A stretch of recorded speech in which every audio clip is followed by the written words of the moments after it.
could stay there. People would like to see your face as they all pop in. I might They'll be be like, grimacing. who are these strange people that we're doing the webinar with today? Okay, all right. Starts recording straight away. I love that whole recording thing. Yeah, it's good, eh? All right, so we're live. Yep. We're live, and that means that I can play with my background, you see, to see what people like better. So I'd like to thank Ivan at Seaside Surveying for sending me this photo to use as my background. I thought I might start a new competition, Nina, whereby I could get everybody to send me photos. Yeah, they could send me their shots from when they're out in the field, keeping 2 metres apart, of course, and I could use them in my background for my various Zoom meetings that I'm on. So I've got multitudes of different backgrounds that, you know, I'd be happy to show you. That's the only surveying. I've got this one. This is pretty good. This was at our state conference last year. So this is me at Parliament House. Some of you might see yourselves in this picture, but that one feels a bit strange. I've got this one. This is the one I was using earlier today. This is in New Zealand, Ed. Just for you, I did this one because this is. I thought so. Kia ora. Yes, this was on the last cruise I was on, which apparently I'm not allowed to go on any of those for some time again. So I'm remembering what it was like to see the outdoors, because some of us have forgotten perhaps what the outdoors looks like.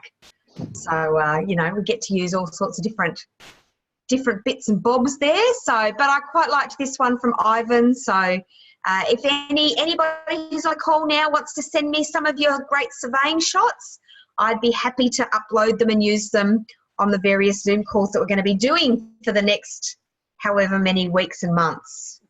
I don't know how that will be. So for those of you who are using Zoom and you want to know how to do that, well, you'll have to come to another webinar or come to one of our virtual chat meetings that we have on, and I'd love to show you how to do that. So we got pretty good. We've got a lot of people signing in now. We've got about 60 so far. We are expecting about 100 people. So that's very exciting.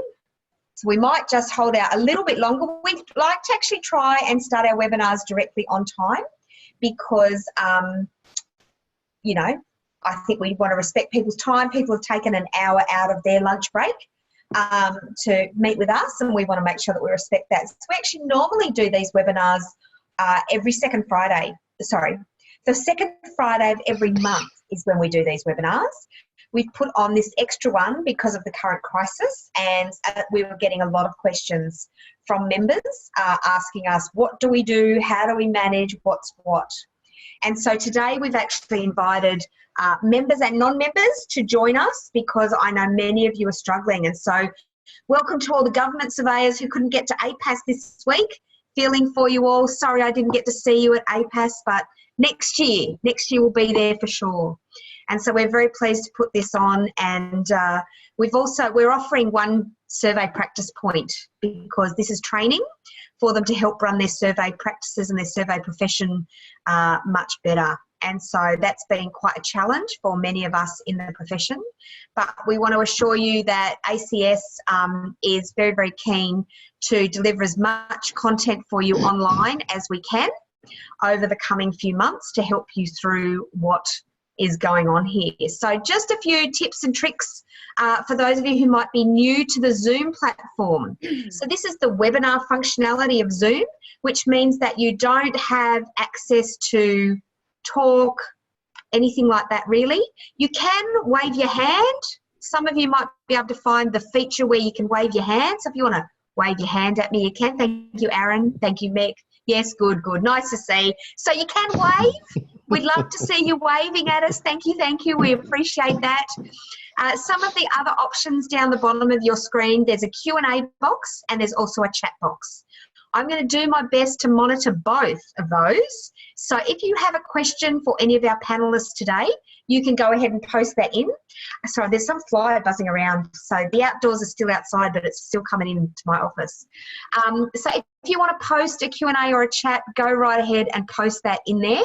And for the first session, we're going to leave the questions till the end. So I'll try and catch up on all of those. If I've got the answer to some of your questions, I'll chat that back to you. You can chat the question to me directly privately if you don't want anybody to know what your question is, or you can be anonymous about it. So totally up to you about how you want to have that. So feel free to have a bit of a play and do what you like there.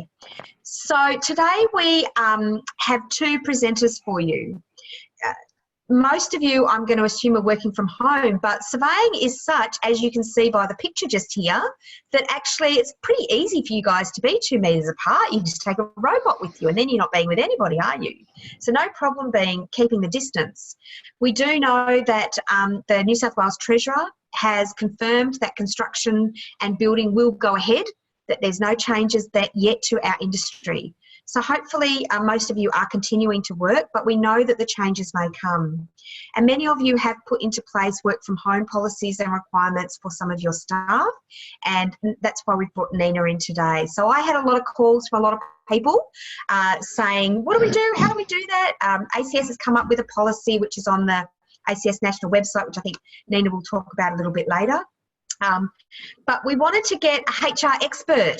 So I'm trying to field and answer as many of your questions as I can, but Nina here is the HR expert. So she's going to be able to answer those questions.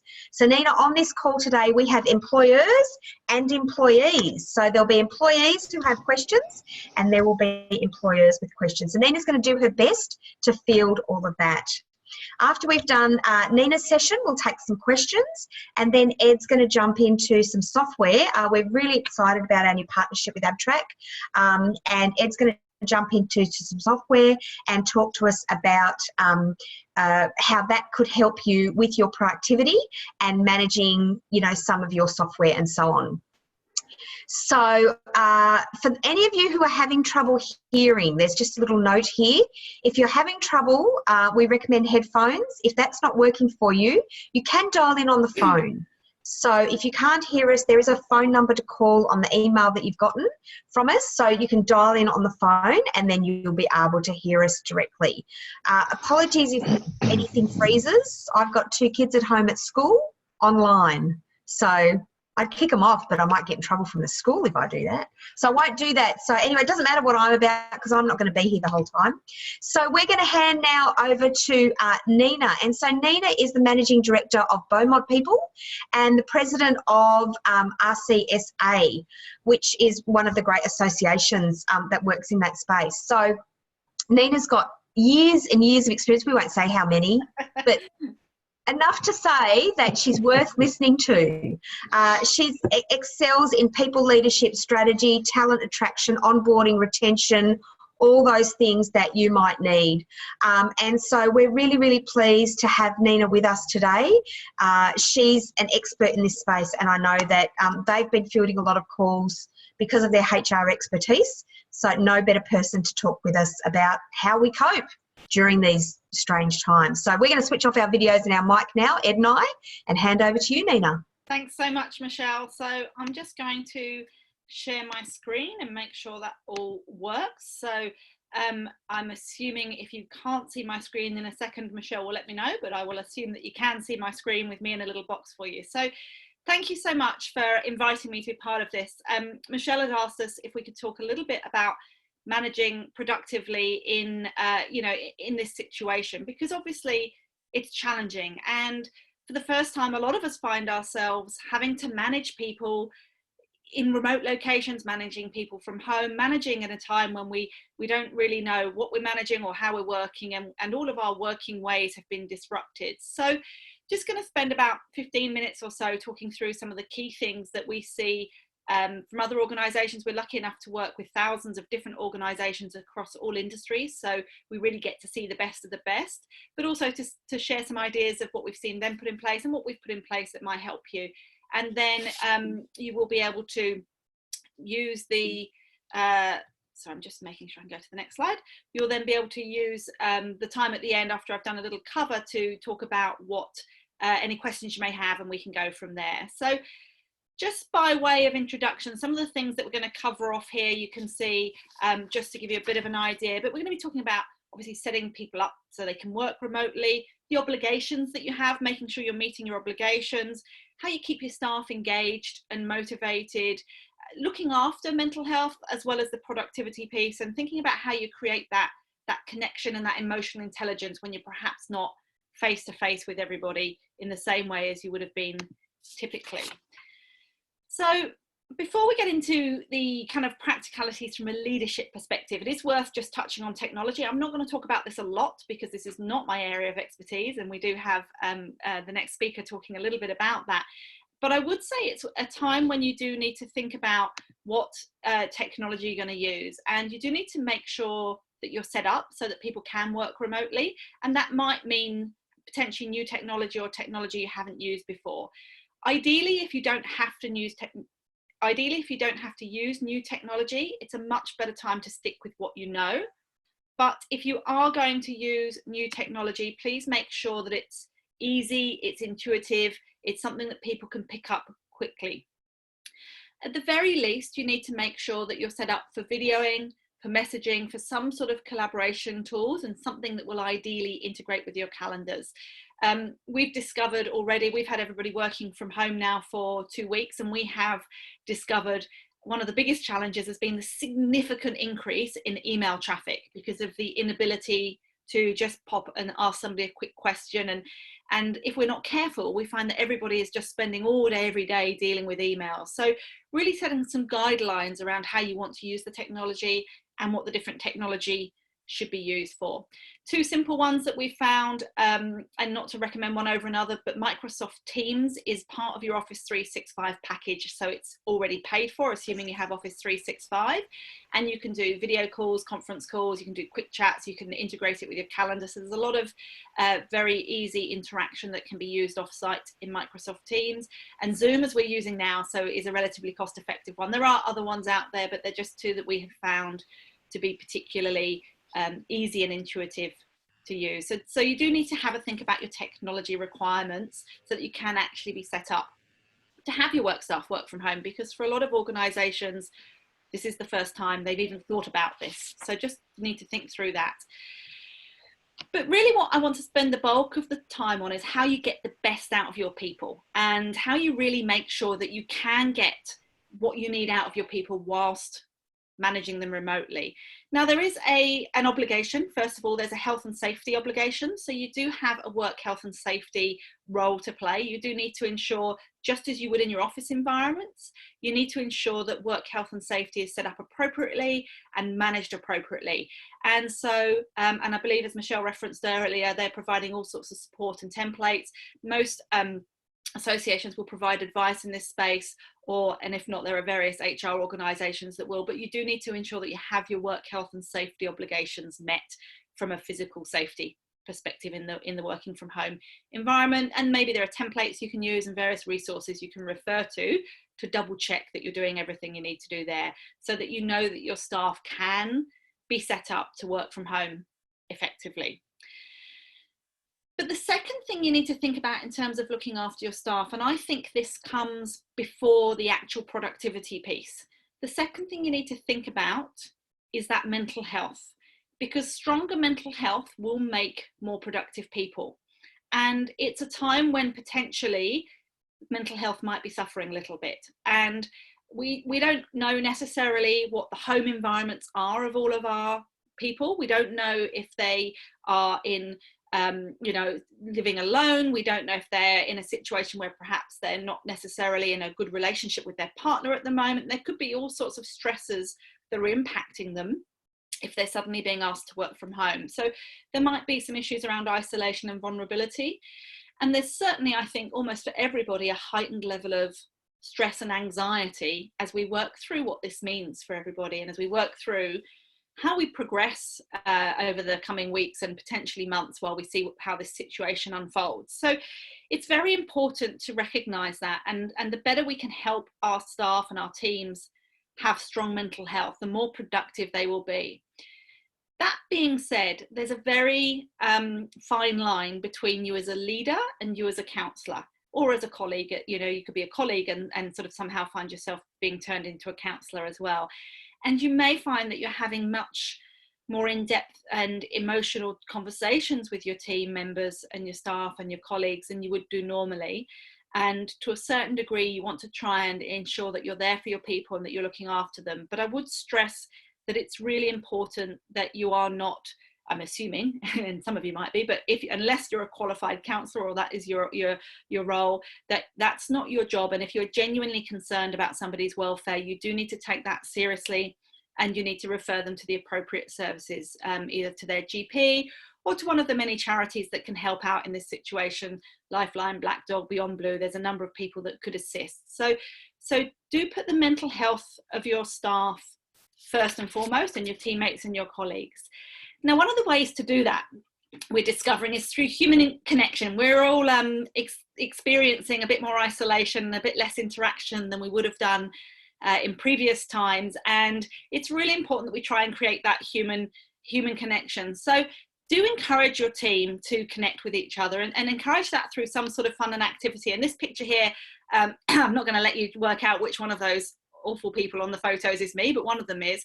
This picture here is our team organising a daily virtual exercise routine to help us, because we've all found that we're eating slightly more biscuits and chocolate than we perhaps should do whilst working from home. And so some of the team have taken it upon themselves to set up a 15-minute daily exercise routine, which we join in by Zoom. And it sounds silly, but it's a good bit of fun, and it really helps connect people. And I think that virtual interaction is really important. So do encourage your teams to do that, both obviously on a work level, but actually on a personal level as well. You'll have people in your offices that are friends, but also with their own friends and family, and there's some suggestions there around some of the tools and things they may use. Some of those I've used, some I haven't. They're fun things. You may or may not want to do them from a work perspective, but you certainly want to try and encourage your team to do them with their friends, if not, so that they are still having that human connection. The next thing you need to think about is, now we move more on to the actual practicalities of work. So the first piece was just getting the mental health right in the first place. But in terms of practicalities of work, you want to work with your colleagues and your teams and each other around controlling your internal environment. We have very little control over our external environment at the moment, and the better we can control our internal environment, the better we're going to be structured to make the best of this situation. So it's really important that we keep up our normal routine and structure, that we keep our normal office hours, that we try and keep up our kind of approach to work in the way that we would do normally. And we've encouraged everybody that's working from home to set up some kind of workspace. Now, ideally, you will have a space where you can be away from others in the house to work. And obviously that's not practical for everyone. And when we're in situations when our kids are at home and our family members at home, we understand that's not practical. I've even heard a number of people having to use ironing boards as their desks and things like that. But to try and make a space or a corner that is your workspace, that people know that when you're there and you're working, ideally you're not to be interrupted. We are encouraging our staff to dress in work appropriate attire still. There's actually something psychologically about getting dressed for work that makes you feel a bit more positive and proactive. It helps with that mental space, mental health piece, and it helps you with the kind of the idea that you're in the workspace. But also, given the nature of the number of virtual meetings we're having, like today, the number of virtual coffees that are going on, it's important that we're still presented professionally. You know, we may be in a more smart casual dress code, but it's not a time for gym kit and hoodies in terms of working environment. So that's something that we're encouraging people to do, and really keeping your meetings and schedules as you would do normally. There's no reason to cancel meetings. They can just be done online. So really trying to keep that routine up. The other thing, and we touched on this a little with the mental health, but one of the things you need to do, particularly if you're a leader, is really up the recognition and celebration. Where previously you may have been able to just walk past somebody in the office and give them a little pat on the back or say well done, or there might be a kind of celebration, a quick gather round. Those things can't happen at the moment, and it's very easy for people to be sitting at home and thinking, gosh, I wonder if I'm doing a good job. Is my boss happy about what I'm doing? I haven't heard from them. And some people need recognition and celebration at the best of times, and in this time where there's some stress and anxiety, I think it's a really important thing to do. So do spend the time to think about how can you actually go out of your way to recognize and celebrate the good work that people are doing. And with that comes increased communication. You are going to need to communicate much more than you have done previously. Managing that's really important, as I said earlier, because your volume of emails could go up significantly, and so We actually, at Beaumont, just yesterday, we put some guidelines together that we shared with everybody about the different forms of communication and the different appropriate channels for those types of communication. So worth thinking about how you manage that communication, but definitely want to increase the communication where you can. Another thing that I think is crucial at the moment in terms of controlling that internal environment is making sure that you have really structured one-on-ones with your direct reports or your managers. And some of you may already have this in place, and some of you may not, may do it casually. But if you don't, I think at the very minimum, you need to have a one-on-one on a weekly basis at the moment. And that one-on-one needs to have a structured agenda, an agenda that's very clear around what you're trying to achieve, so that you agree your goals, you agree your outcomes, you agree what the work is being done, and that you have confidence in each other, that you can help each other, and you know what's going on in between. And then the final thing on controlling your own environment is around separating the home and work. So if you do have your own space, make sure you pack it up at the end of the day, that you walk away from it, that you know when you've finished work for the day. If your space is the kitchen table and, you know, in the middle of where you're cooking dinner, make sure you do actually set a time where you decide to pack the computer away, tidy it all away, just for your mental health, to make sure that you can actually finish the end of the day and know that that's the line, so that the work home environment doesn't get too blurred. The next thing you need to think about is emotional intelligence. So we know that, and I'm sure you've all experienced this, that often that the words that you hear somebody say don't match the body language that's coming across. You know, I'm a fan, and my team would know this, of me saying, I know you're saying yes, but your body is saying no. Can you talk me through that? It's much harder when we have everybody working remotely to understand and react to people's body language. Even when we can use video technology, it's still a bit harder to pick up on it. Things freeze, it's not easy to see the whole body language. But also, you don't have that interconnection. You can't just wander around the office and just have a little look to see if somebody seems like they're a bit down, if their shoulders are a bit slumped. You can't pick up on some of the undercurrents. And you won't have I guess the insider channel of communication. In every office we've ever seen, there's always some chit chat where somebody lets one of the leaders know what's going on. Oh, you should maybe check in on Betty because I know she's not having a good day. That kind of insider chat that can come through. And so that's lacking at the moment. So you do need to really put more time into that connection with people. And that's why those one-on-ones are so important. The other thing you need to think about is leading by example, because you can't do any of this if you're one of the people on the call and you're a leader. But even if you're not in a leadership position, we all have a responsibility to play in terms of how our emotion impacts others at this time.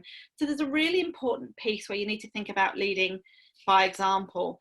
And it's really important that you maintain the motivation. It can be very hard and very easy at this point in time to let the kind of anxiety of what's happening in the world overwhelm us. But it's important just to keep going. You know, there's the great old phrase, keep calm and carry on. There's not much else we can do at the moment. So really keeping that motivation and really helping your teams by being motivated can be one of the most motivating things. If you are a leader, it's very important that you talk to your teams. Don't make promises you can't keep. People will be worried and they'll be asking questions, and probably the worst thing you can do is start saying, oh, don't worry, it's all fine, because they know it's not. You know, then they're reading the news like everybody else. But be honest, be pragmatic and positive, yes, but be honest at the same time, and definitely don't make promises you can't keep. And acknowledge that all of this is exacerbated by the speed of change. We know things are moving quickly, and we know it's very difficult to keep up. So recognize that and be okay with that. You know that it's okay not to have all the answers. And then when it comes to thinking about your people, this is the last question I would have for yourself as a leader. If you are a leader, if you're worried about how productive your team are being, ask yourself if your concern is because by nature you're not a trusting person, and by nature you need to know every little bit of information to feel in control of what's happening. That's normal. That's a lot of people have that nature. That's how they feel in control. But if your lack of trust in the people that you're working with is about your nature versus their ability, recognizing that in yourself and make that okay. If your lack of trust in your people and what they're doing is more about their performance, and they're not performing well and they haven't been performing well to this point, that's a very separate conversation. I'm actually not going to get into that now, because we could do a whole webinar topic just on that. But if it's about how you cope with not knowing what's going on, then at least to have the foresight to recognize that in yourself so you can be aware of that. And then knowing that, you can have a think about some of the things that you can then do to help boost the productivity of your teammates and your colleagues and those that report into you. So there's some actual practical measurement you can do. Some, you can look at outputs, you can look at activities, you can look at timesheets. There are tools and systems you can use, and we're going to have some discussion on that shortly. But really making sure you have some kind of measurement of what's actually happening from a workload perspective. And I think most people understand that it's okay at the moment to ask for more reporting. It's okay to get a better handle on specifically what's happening, so that people can understand how their teams are working. So that increased communication, as we talked about earlier, needs to go both upwards and downwards, so that you can really help make sure that people are being productive. And at least then, once you know what they're doing, if they're not where they should be, you can have a chat to them about how to get them there. And if with the other steps we've mentioned, it might be mental health first, or whichever one it might be that you go to get them to improve. And then the very final thing I wanted to finish on was just this idea of self-care. This is actually a poster, it's a personal poster that I took a photo of to share with you. I've had this on my wall for a long time, long before this hit. But this is, I can have a tendency to be a bit of a workaholic. So this is a reminder to myself that I need to not work all hours that we are sent. So, but the last phrase on there in particular, I put my own health and well-being first, because I cannot help others unless I am at my best. My biggest tip for you in terms of managing people well at the moment, and managing productivity and helping your teammates, is to look after yourself. Because if you're not looking after yourself, you can't help anybody else. So I know that's an awful lot that I've just rushed through in quite a short period of time, but hopefully that gives you some tips and tricks. And obviously we can share these slides around. I'm very happy for this to be sent around Michelle afterwards, but I guess I'll hand back now, Michelle, for any questions that people may have. Thank you. And yeah, just a couple of questions did come through. So for those of you who have registered for this webinar, you will get a copy of it. As it's a free webinar, we're very happy for you to make it available to all of your team. We will be putting it on our YouTube channel, and the slides will be available. So yeah, by all means do that. If you need specific help with managing your team, I know there's been some different questions about what might happen to our industry as time goes on. Some of those answers we can't give you yet, but I know that Nina and Beaumont people will be there to help when you have those. So we've got a few minutes for any questions for Nina before she has to go. So please do send through any questions. I might just let you know what we're doing at ACS, just for those of you who are interested. So we have been working from home for about a week now, and we're doing a lot of what Nina has suggested. So we actually are using Zoom phones. So Zoom has webinar, it has meetings, but it also has a phone function. So we actually have moved all of our phone over to Zoom. And so we are on Zoom all day. And so one of the things that I do is I try to dial up my team each morning and say, hey, how you going? We do online chat, that kind of thing. And then I'll get them all on a video call. We'll share screens, show people what we're doing. We started a new admin person who's auditing all your CPD right now because of all the CPD questions about where's everybody up to. So we've done a full audit of the CPD. Lucky Catherine started last week, first day. Welcome, by the way, we're closing the office. So poor Catherine had to be trained remotely, and that's been a bit of a challenge, but we are certainly working on it. You know, that's been interesting. I might just share a tip there. So we discovered, which we didn't know, we're learning this as we go, but we discovered on Microsoft Teams there's a function where you can take control of somebody else's screen, so that if you're training somebody, you can then click on their screen to show them what they need to do on the computer. So when they were learning our software, we had exactly that situation. We had somebody learning new software that they hadn't learned before, and we could click through and show them how to do it by taking control of their screen so they could see it. It's fabulous, isn't it? So Paul Rowlandson would like to ask a question. Paul, I'm just going to unmute you. I can do that, or you can unmute yourself. You can talk, Paul. I haven't got my microphone in, but anyway, I was just going to ask Nina, if this goes for a long period of time, Do you think there's anything extra that you're going to have to specifically think about? Yeah, it's a great question, Paul. I think one of the things we'll have to think about, there's a few things we have to think about. So the first is from a work health and safety perspective, obviously we need to meet the minimum obligations, but we probably anticipate that a number of people across all sorts of industries are working from home in environments that are okay, but not necessarily ideal on any ongoing situation, hence my comment about ironing boards for desks that may not quite meet kind of ergonomic requirements, for example. So I think depending on where this ends up, a number of organisations might need to think about whether they need to assist with any more specific resources around that. And obviously that's a very difficult challenge at this point in time when a lot of organisations are very concerned about costs and just meeting the business obligations. So that would be one. I think the other thing is the connection piece as this goes on. I think that's one thing that might need to be a bit more structured. One of the things we've implemented that actually we did last week for the first time that seems to be really good, and we will do for however long this works. We in the office we always used to do a kind of good news on a Friday afternoon. We'd get together and have a drink and a snack and do that. But actually last week we did our first virtual good news, and everybody could grab the drink of their choice and a snack of their choice, and we did it online. And it was really about trying to find 2 or 3 things that had happened that week from a work perspective that were good, or at least if not that they were grateful for. And we found that really helped end the week on a positive note, which made people kind of go into their weekend, and it ended the week with everyone feeling connected to the organisation. So we found that was useful. But I think that kind of connection piece is something we'll need to think about as this goes on, if it goes on longer term. And actually one of the things that ACS has introduced for all of our members, if we're actually doing a virtual chat on Wednesday mornings at 10 o'clock. So there is a link out there if you don't have that and you'd like to get a hold of that. So for all of our ACS members, we're doing a virtual chat. I think we had about 35 people dial in on Wednesday morning and just chat about what we're doing. There was some great discussion and interaction between our regional guys and our city guys, talking about what everybody's doing and just different tips and techniques and different ideas, the challenges that each of us are facing.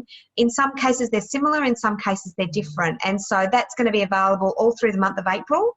And I think that the national body is also thinking about introducing something should this go on into the month of May, which we think it will, and so we want to make sure that we are keeping connected with all of you, and as I said, that you're all connecting with one another.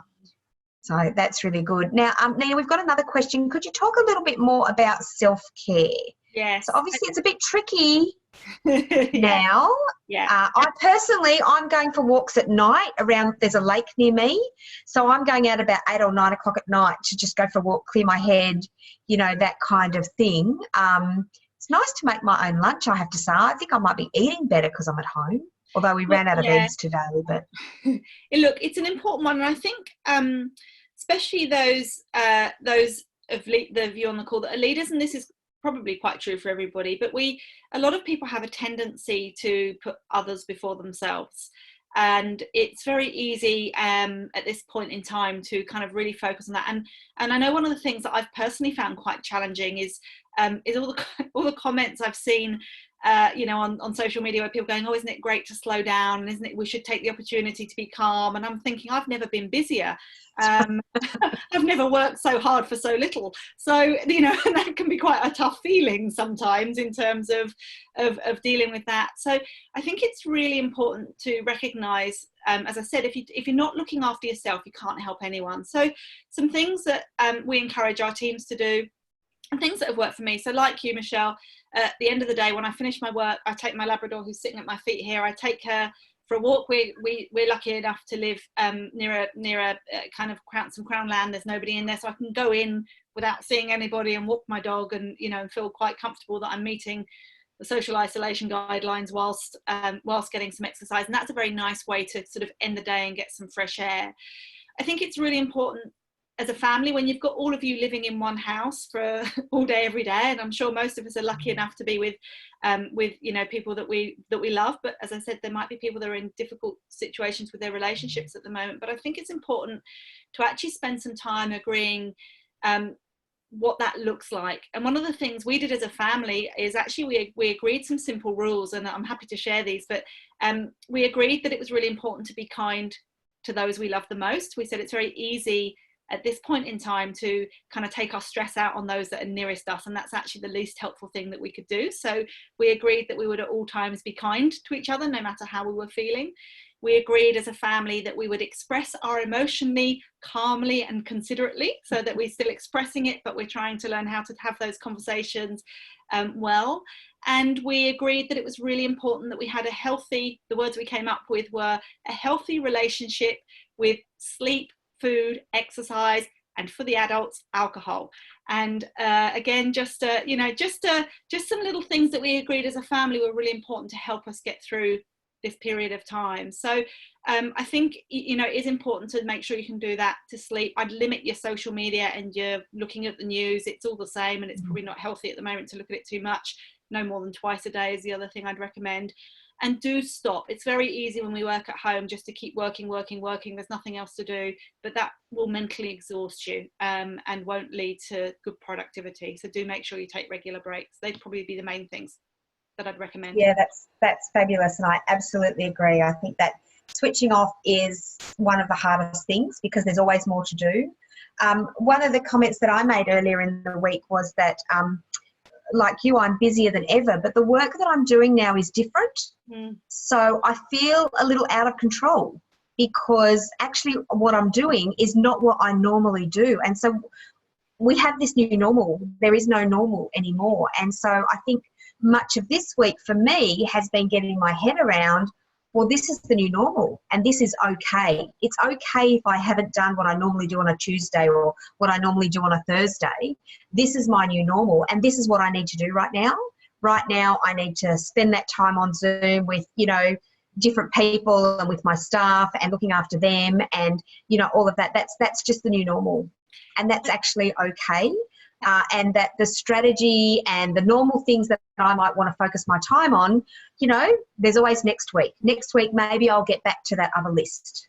Well, I'll add to that, Michelle, because I think the other thing is it's important to remember for yourself and for others that we need to be forgiving of mistakes at the moment. I made a pretty big mistake. I realised this morning, I'm big enough that I can't publicly say what it is here, but I made a pretty big mistake, and I rang the founder of the business and my business partner and said, this is what I've done. And it was fabulous because her response was she just laughed and said, if that's the biggest mistake we make through this, then we're going to be okay. And, but the point is we are all working under increased pressure and probably stress and anxiety, and we're working at pace, and often at pace that we haven't had to deal with before. So mistakes will happen, and so just make sure that you're forgiving both of yourself and of your teammates if mistakes are happening, because all of us are just trying to do our best as we wander through this. That's great. And just one final thing, of course, thank you, Jeff, to our Surveyor General in the ACT. Lovely to have you on the call. Don't send emails between 9 p.m. and 7 a.m. You can put your do not disturb on your phone, people. Can I make a comment on that, Michelle? If you're Yes. the kind of person, because we do have some people that love working late at night, it just suits their timelines. What we say to them is send it, you can set it up to send it so it goes at a certain time, so you can write it at night, but then it won't appear in people's inboxes till 9 o'clock in the morning. That's great. So there are a number of things like that. Look, I know that the Prime Minister came out with a press conference late Sunday night, and there was a little bit of, well, what does this mean? Do we actually go to work tomorrow? What do we do? Do we need to advise our staff? So there is some, the timelines are a bit frazzled now, and so we recognise that. For those of you who know me, I'm usually available 24/7 anyway, and so, you can always call me. I mean, the association is here to support you. That is what we are here for. So, but, I know that if I'm contacting my staff and I send them something at 7 o'clock at night, they will jump on and do that thing because they think I'm asking them to do it now. So we need to be much more clearer about our instructions and our communication with our team, which I think what Nina already talked about. Well, Nina, thank you so much for being with us. You'll have Nina's contact details, those slides, and everything will come out to you. So we're going to wave goodbye to Nina. She's going to leave us now, and we're going to get on to the next portion. Thank you so much, Nina. I'll just get rid of Paul Rollinson. How do I remove him? Oh, I don't know how to do. Oh, hide non-video participant. No. I don't know how to get rid of you now, Paul, that I let you in. Oh, well. We'll leave him there. I'll figure it out in a minute. So we now have Ed O'Leary. Last year, a number of you contacted me and talked about productivity tools. What could we use? What was something new for timesheets? What could we use? Was there a software package out there? Now, I don't know whether it was quite coincidentally or perfect timing, Ed, but a couple of different surveying firms through different means actually came across Ed and Pam O'Leary from New Zealand, and we all discovered Abtrac. Now, over the last 6 months, we've done some further investigations, and they've been to present their product to our board, and they all loved it. I mean, they were supposed to be there for 20 minutes, and I think you were there for like an hour or something talking about it. Right. So everybody absolutely loved that. And so we're really pleased now to have Abtrac on as one of our great partners here at ACS. They have some timesheet software and just some online productivity software. But that's not all Ed does. See, Ed's been in business for a long time himself, and he's actually lived through the GFC, like I know many of you have, lived through the GFC, and so knows what it's like to go through a crisis and what you need to do to make sure that you're maintaining strong cash flow, strong productivity, strong efficiency, and a profit at the end of the day. So Ed's going to talk to us a little bit from his own business experience. He works with architects, engineers and surveyors across New Zealand and Australia, and we're very, very pleased to have Abtrac on board with us. So Ed, I'm going to hand over to you now. Good. Thanks, Michelle. And hello, everybody from New Zealand. We're in lockdown over here on far east Sydney. And actually it's incredibly pleasant. One of our staff who kidded himself previously that he had worked from home said that now he's working from home and he can't go out and have coffee every 5 minutes, so he's getting through most of his work in half the day. Another staff member with our first work from home group meeting using Zoom turned up in his pyjamas, so I told him, no, that's not the way we do it. So lots of good points in Nina's talk there that I will certainly let the others know about back at work. So anyway, I better share my screen so you can see it. You don't want to keep looking at me all the time. There we are. There you go. So that's me. There we go. Yep, we got it. Yep, it's all there now. Great. Okay, good. So I'm actually currently reading a book about Captain Cook, written by Peter Fitzsimons. He's a wonderful author, as you know. And as a younger man, Cook was a great navigator and many skills as a seaman, of course. Cartographer. He was also a land surveyor, one of the first to take an interest in it, and various other skills. And the reason I'm telling you this is because there was a saying used in Cook's day when the barometer's going high. Here it is here. I'll see if I can get my video working. Here you go. He said, when the barometer's going high, hoist all your sails and fly.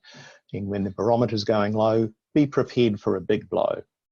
So this presentation's in two halves. The first half is talking about how to steer your way through this recession, because certainly the latter is applicable. The barometer is going low at the moment, and we don't know how low it's going to go.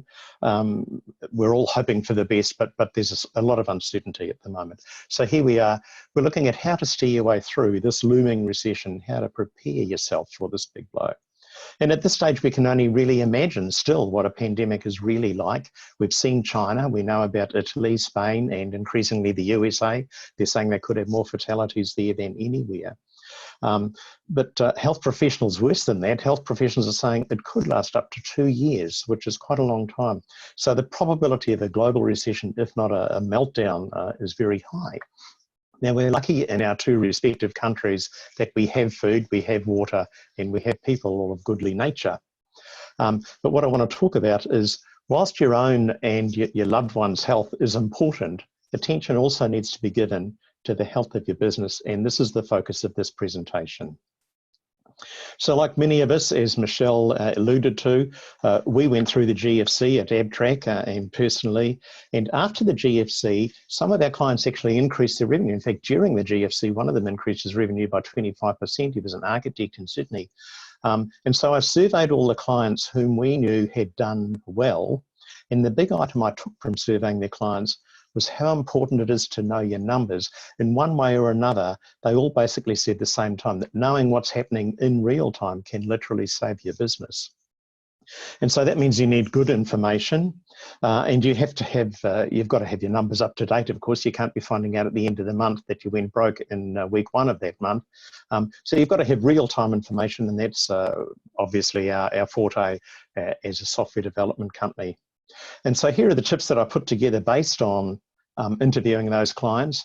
And indeed, some of them have come back to me and said, look, we're still using Abtrac and we're still looking forward to using it through the forthcoming aforementioned recession. There you go, I'm fumbling the words a little bit now, because I'm a guy, I'm very difficult at trying to multitask, keep the slides going and also talk at the same time. Anyway, here are these tips. And the big underlying strategy was look ahead as far as you can, because, you know, if you're aware of what's coming, knowledge really is power. And the sooner you find out about it, the sooner you can do something about it. And so these are the tips that I've got. There's 7 of them that I'll go through. So you're holding up a hand of 5 fingers. There's 7 tips that I'll go through, and I'll just articulate each one. Then I'll show you a little bit about Abtrac. The first one is keep in touch with your clients. Now, it's probably the bleeding obvious, but you need to get around the traps right now, even if it's going to be hard, and say, listen, is this project going to go to completion? Is it going to be put on hold? If you've got finance to start this new one that we've already got a proposal on, you need to find out what's in and what's out, because as I said before, the more you know and the sooner you know about it, the sooner you can do something about it to keep managing your business, to keep steering it through whatever might come along. The second tip that's really important, as I'm sure you've heard this before too, cash is king. So, you know, I used to work for an accounting firm. I'm getting over it now, but the profit and loss statement, and you know, that's how you pay your tax on that, and you've got your balance sheet, that's how your company's valued. But nowadays, cash is king. Let's go right back to basics, to a cash society. Managing your cash flow is going to be your secret weapon to success. And so you need a cash flow system. You can try and do it in Excel if you want to, but we'd recommend a commercial cash flow system where you can run several scenarios through it. What's the best case scenario? What's the worst case scenario? What's likely to happen somewhere in between? And if you notice after a month or even less that your forecast cash flow is not going in the direction that you had forecasted, then you need to reforecast it. And I'd suggest at a minimum forecast it out to a month, a year ahead, I should say, sorry. And that's your decision-making tool. You're going to say, you know, can we afford to take on this project? Can we afford to cut our fee? Can we afford to do a deal on the payments? Do we need to hire new staff? Can we afford to keep the staff we've got? Do we have to lay some off? The whole thing with your cash flow is you keep asking yourself, what if, what if, what if? Because you want to know what's happening and you want to do something about it. And so, you know, not so long ago, business was easy come, and now you don't want to wake up one morning and say, where did it go? So your cash flow is your secret weapon. Now, we know many cash flow. We're a software company. We deal with lots of other software companies. We know many cash flow systems. The one we know and like is Castaway Forecasting. They're a Sydney-based company with an office overlooking lovely Darling Harbour. But there are many others. But the reason I like these guys is they deal with multiple accounting systems. So you can have Xero, you can have MYOB, QuickBooks, all of them. We know they're up and running because we've spoken to them this week about an issue that we had. In fact, one of our clients, so we approached them on their behalf. But there are others as well. But keep your cash flow up to date. There's no excuse to find out today that you should have known something, something that you should have known about a while ago. The next item, so we're up to 3 out of 7 already. Thanks for persevering through this list. Concentrate on revenue. Push your projects through and get them out the door ASAP. And this is where you do need a good time management and invoicing system. Obviously, I'm going to recommend Abtrac, as you can see at the top of your screen. But what I mean by that is from the time management system, everybody's doing their timesheets, even if they're working remotely. That's one of the disciplines you need to instill in them. Look, guys, I need to know where you're up to. And so on that basis, you can say, well, what can we push through and get out and invoice as soon as possible? This one's nearly at the end of a milestone, so we can bill that one. This other one, the client's dilly-dallying around, or there's some other issues holding it up. So we're not going to waste our valuable time on it until we can get some traction out of them. So really, as we approach these things, you know, a lot of the things I'm going to talk about or are talking about, and I am talking about now, they're really obvious. And if you apply them in good times and in bad, it's going to make a big difference to your business. And so basically, the whole idea of it is make every hour count. So the next thing I want to talk about, we're up to number 4 already, is goodwill. Now, you might think I'm a bit of a sourpuss on this one, but if you can afford to do things on goodwill, and we certainly do, we already have. The lockdown was announced in New Zealand on Monday, and a lot of people scrambled, and we gave them advice on getting their phones working and things like that, such as we've heard already in this presentation today. But I want to give you a scenario in a minute, but I'll tell you one thing that happens is sometimes someone will walk into your office and they'll ask you a question, or nowadays they'll send you an email, and you might spend half an hour, 40 minutes or so replying to that email, and then they come back a couple of weeks later and they ask you another question, and suddenly you say, well, gee, you know, we've got 2 days of time on the tab and we haven't even signed this person up yet. And so don't get sucked in on goodwill. I'll use an analogy that someone gave me, which I think is very good. If someone popped into Coles, when you're allowed to go there, you've got to stand 2 meters apart, I understand. Someone pops into Coles, they take a tin of something off the shelf and they say, I want to try it out in a recipe. And, you know, they won't get away with it. They're stealing. And it's exactly the same if someone comes into your place. And so what some of our clients started during the GFC, I thought it was a good idea. I've told other clients, and they are still doing it today, is someone asks for a bit of advice. You say, okay, fine. Well, look, I'll give you 1 hour for free, and then we're going to bill you $500, maybe $5,000 for a feasibility of some sort. And just make up the number. And it does 2 things. It lets them know that your time has some value, and you can make it very positive. You can say, right, well, after I've done this feasibility study, we'll each know how your plans are going to work out and where you stand and what finances you'll need. And so that's the first thing. It makes you look really good. And the second thing is it's going to flush out the clients. You put the hard word on and say, I want that $500 or that $5,000. You're going to find out straight away if they're just tire kicking, wasting your time or not. And a good thing that I learned from someone, we still have coaches, even though I'm clearly not a boy anymore. We still have a coach, and he said to us, you know, a good thing to say to clients is to say, then look, does that make sense? And then they nod straight away. And you can say that to your client as well, and it gets them on the same page. They're more likely to say, yeah, okay, well, you're fair enough. I'm going to ask you to do a lot of work before I can commit to the big project or not. So that's goodwill, good for whom? And that's your anti-shoplifting theft from this particular little presentation. The second bit is the second part of running a company. We've talked about revenue and keeping revenue going. The second bit, of course, is costs. And as a business owner, the whole business is living in the margin between what it's earning and what its outgoings are. That's pretty obvious. That's accounting 101. And to maximise revenue, you need to plan your staff's time ahead. And what I mean by that is if work is drying up, you don't want to have someone working on a 20-hour piece of work and they're spending 30 hours on it because you're thinking, well, gee, I've got nothing else for them. There will possibly, heaven forbid, but there might come a time where you say, look, we need to reduce your staff hours. And any intelligent person will know that that's for the benefit of the company. And as long as you're still hiring them for 4 days a week, it's for their benefit as well. And they will know that it's much better than all hands being on deck and the whole company goes down because the margin between revenue and costs contracts to that extent. So be prepared to plan your staff time. Just say, look, honestly, there's no work this week. Can you take Friday off? I'll see if I can make it up when things come right. They're going to respect you for it. They won't begrudge you for it. If you can begrudge someone, I don't know. Something else that people tried during the GFC, some of our clients tried and they continue to do it, especially if you're dealing in like the retail end of the market. You probably can't do this if you're dealing with BHP or Lend-Lease. Apart from getting your invoices out ASAP and not waiting for month end, is ask for deposits up front. So you might say, look, we're starting the stage, it's $7.5 grand. So you're dealing with in the retail end of, you know, residential job of some sort. This bit of the project, $7.5 grand, I want $3 grand up front. So just as with the tire kickers, it's going to flush out who's got the money and who hasn't. And people will understand, okay, well, this guy's got to run his business and it's going to be a 2-month piece of work to earn that $7.5 grand with time delays, etc. So they need money in the meantime. They will understand. We're up to number 7. Often we come across clients and they are running in-house software, or they've got an alleged time billing system or an accounting system or something else. But the reality is they've got someone who's the salt of the earth and they're running a raft of spreadsheets and all sorts of things.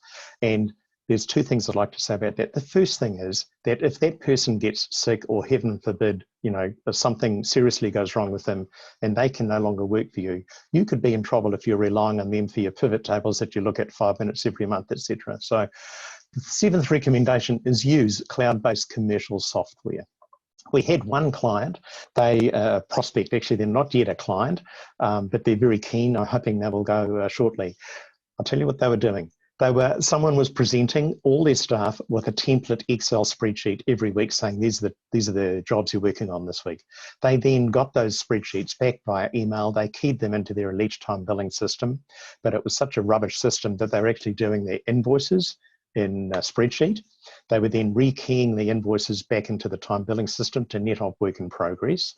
And then, goodness me, they're rekeying those same invoices into their accounting system. And what a big waste of time it was. I showed them Abtrac. I said, look, we've got clients, we've got projects, staff can do their timesheets from their iPad or their mobile phone or wherever they're located as long as they're on the internet.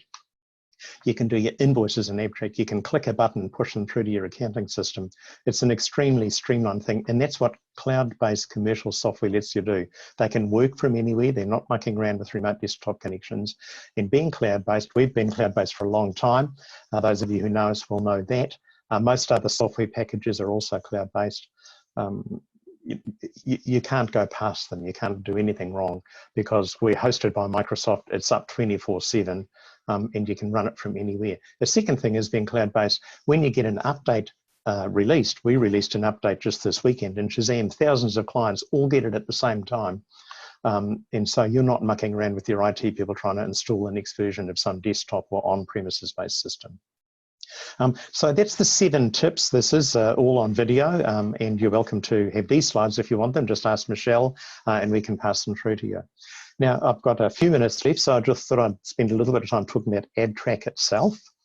We are a time management and invoicing software package, and we link with lots of other systems. I'll show you some shortly. Basically, Abtrac is the operational management system of the office. So we've got all the entities with whom we're doing business, all the details of those entities, the scope of the project, the schedule, the fees. We've got planned and actual time, employees, rates and roles. You can see it on the graphic there. I probably don't need to talk to it. In terms of clients and market penetration, if you like, our biggest client's actually a land survey practice up in Queensland. Our smallest is also now a planning practice of 2 people. And between there, you can see that the mid quartiles are 12 to 48, more or less.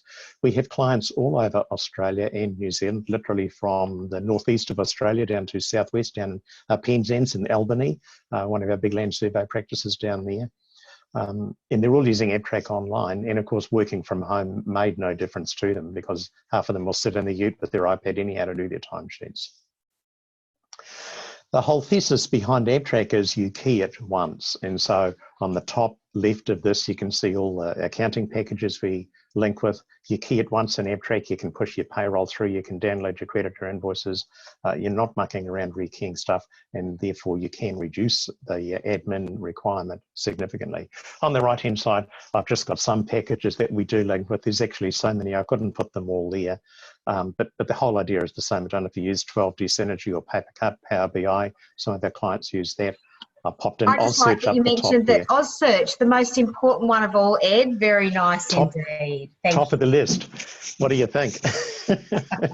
Thanks, Michelle. Okay, so that's how we work. And what I thought I'd do is just, how much longer have I got there, Michelle? Got a few minutes if we want to have questions. So just a couple of minutes to go, yep. Right, okay, well, I'll just do a quick drive through Abtrac then. I've had it here sitting open already. So this is Abtrac over here. I'll just get my mouse going, it's gone to sleep. Here you go. This is Abtrac, this is the front page, little widgety things like this. I can just look at different things. I'll just do a quick drive through if I've only got a couple of minutes. This is looking at all the work in progress that we've got, budget versus actual. I might want to go and have a look at Annette's job. She's only got 2, this one just started, for example. Lots of things here. Clients and projects, I can come in here. We've got a free trial on our website, of course, abtrac.com, www.abtrac.com. So these are all the clients and projects we're working on. I'll just show you one. If I type the number in correctly, it's even more impressive.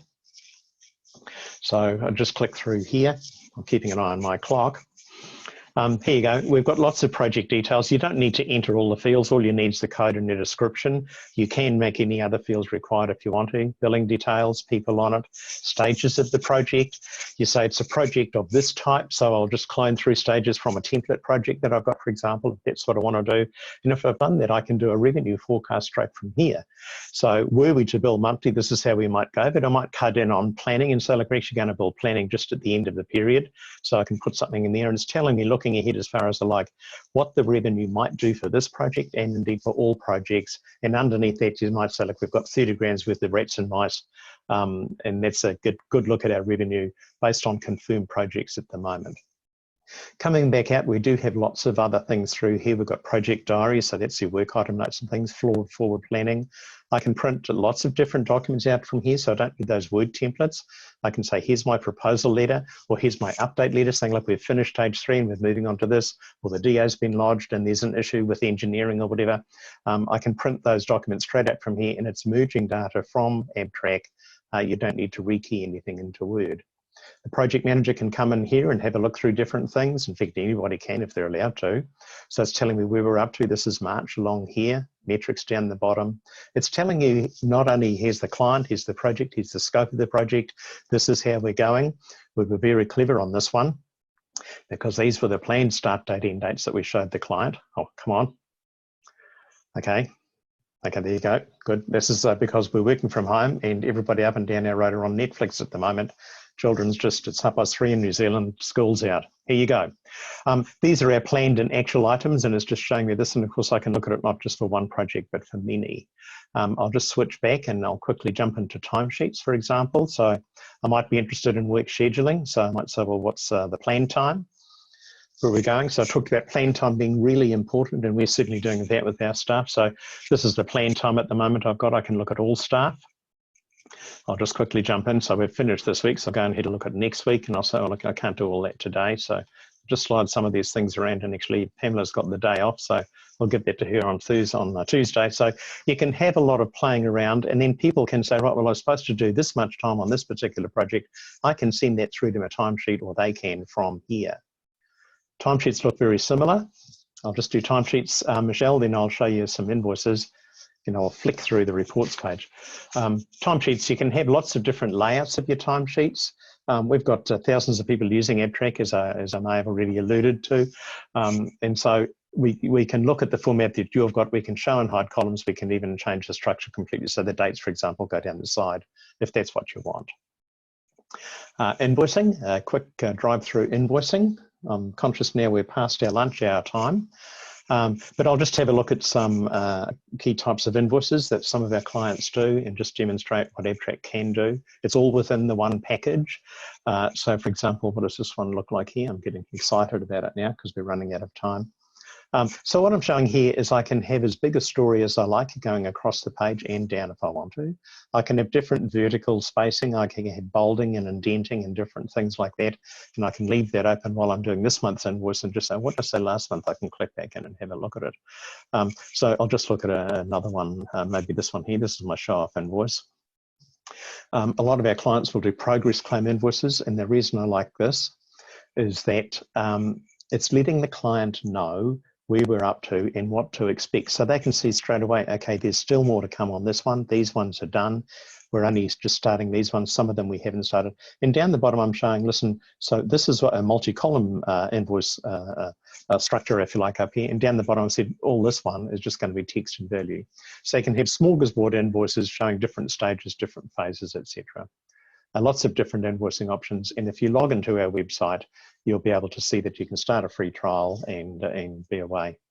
One last thing, Michelle, because I can see you.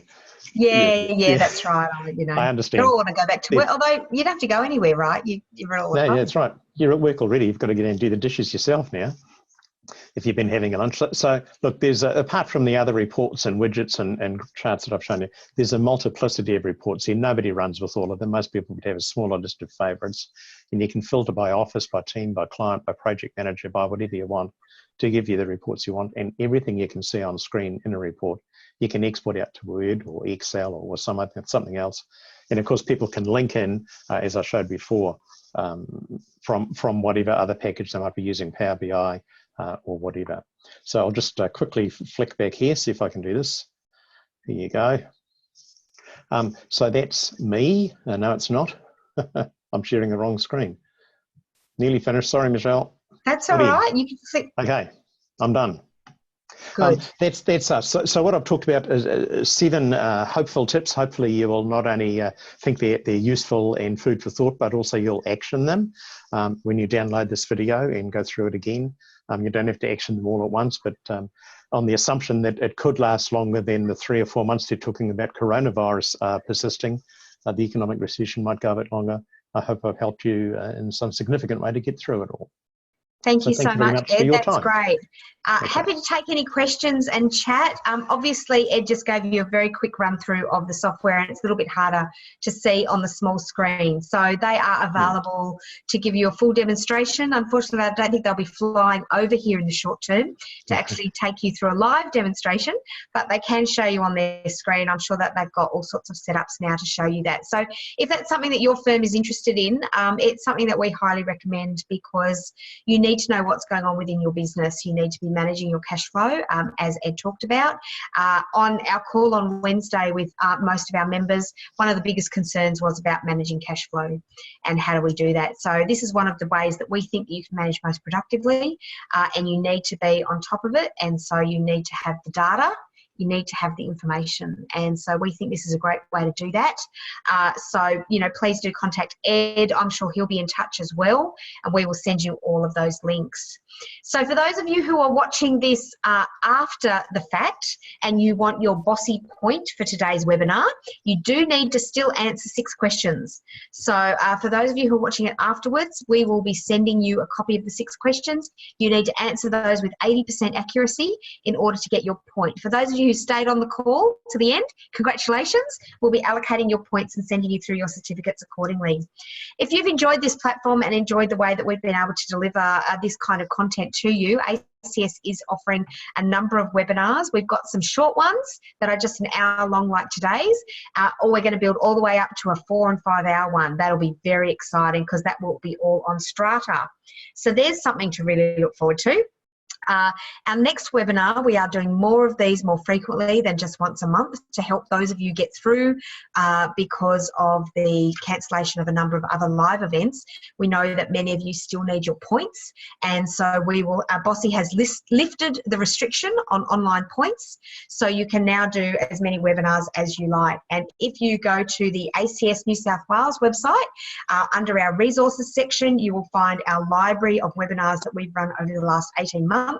Everything from planning legislation all the way through to managing your superannuation, choosing a financial package, how to be more productive. There's a whole range of options there for you to choose from.